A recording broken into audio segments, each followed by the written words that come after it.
So it was an absolute shootout won by the Detroit Lions over the Seattle Seahawks last night, 42-29. It's the Fantasy Sports Boss with a Monday night wrap-up. Another Monday night doubleheader, and the Detroit-Seattle game was the game of the night. Fantasy football points exploding all over the place. Going to cover it all. Hit that subscribe button if you haven't done so already. If you are new to the channel, make sure you are a subscriber. Now, Jared Goff.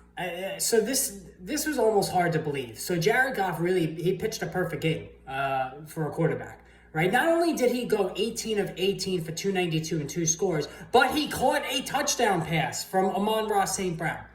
So statistically, a perfect game. Jared Goff, who's dropped onto the waiver wire in a number of leagues, had a get-right game. And what I will say about Jared Goff, while it was a slow start to the season, he's basically going to be in a dome every game the rest of the way. So this is really good news for him. His fantasy stock is pointing way up. So just a tremendous outing for him. And speaking of Amon-Ra St. Brown, 6 catches, 45 yards. He caught a touchdown pass in addition to throwing one. So a 22-plus PPR fantasy outing for Amon-Ra St. Brown, who is, remember, I drafted him ahead of Tyreek Hill amidst a lot of criticism when I talked about that on here at the end of the preseason. How could you do that? Tyreek Hill's so much better. Well, how's that looking right now, right? And we'll get to Tyreek Hill in a minute. Jamison Williams, only 2 catches, but 80 yards and a score. So Jamison Williams, while his catch totals are going to go hot and cold from week to week, he's not going away, folks. And then Sam Laporta, 4 catches, 53 yards, better, but still way down below expectations with Sam Laporta. And I've said this before, Jamison Williams' development is what's holding back Sam Laporta from, reclaiming his spot as the number 1 tight end in fantasy. But he's got a lot of company with the struggles at the tight end position. Running game, again, pretty much an even split. Jahmyr Gibbs, 14 of 78, a robust 5.6 per carry, 2 touchdowns on the ground. But the crazy thing is he didn't even catch a pass, and you're never going to see that. So while Goff had a statistically perfect game, he didn't throw anything to Jahmyr Gibbs. So that was surprising. David Montgomery, 12 of 40 on the ground, just applauding 3.3, but he scored again. 1 catch for 40 yards. So again, he's still not involved in a passing game, but he'll get 1 or 2 per game. But he scores pretty much every time. And now I believe Montgomery has scored in 15 of his last 18 games. So if you do a David Montgomery anytime touchdown and just do it every game, you're making money.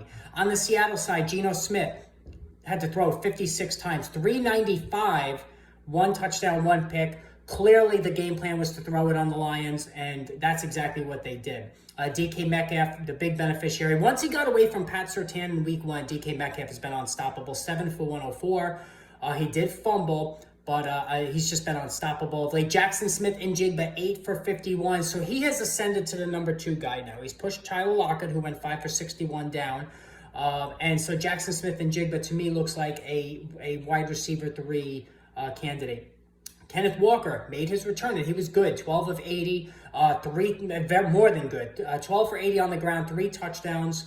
Caught 4 passes for 36 yards. Like Zach Charbonnet only got 2 carries in this one, so it was a huge outing for Kenneth Walker. And listen, one thing about this offense, they're going to use 1 back for the majority of the time. So if you have Kenneth Walker, get him back in there, but do not drop Zach Charbonnet.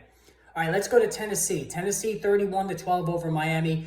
And let me just say this right at the top. So Will Levis gets hurt in this game. Mason Rudolph comes in, but it was really just a running game fueled outing for the Titans. Tony Pollard, rough game last week, but 22 for 88 and a score here. 2 catches for 20 yards. Tajay Spears got 15 carries, but only for 39 yards, and he did score. But Tony Pollard's a much better runner. DeAndre Hopkins, 2 for 31. Calvin Ridley, just 1 for 5. Both of these guys are you can't start either one of them right now in this offense. And speaking of maybe not being able to start, Tyreek Hill, if you take Tyreek Hill's name and you put any other name in there, you're not starting him. This offense is completely useless right now. Hill, 4 for 23, catching the ball. Jalen Waddle, 4 for 36. Both of these guys are useless, right? They did nothing. You can't start either one of these guys right now, especially Jalen Waddle. I know you're going to start Tyreek Hill because you have to, but even Jalen Waddle you can't start. And Devin Achane, 10 carries for 15 yards, 3 catches for 14. Opposing defenses are going to load all 11 guys in the box because nobody under the center for Miami can complete a pass. So if you're a Devin Achane owner, you're in deep crap because this is bad. Like, there's just no room for him to run. And nor there should there be. A defensive coordinator is going to focus on him and nothing else because they can't complete a pass.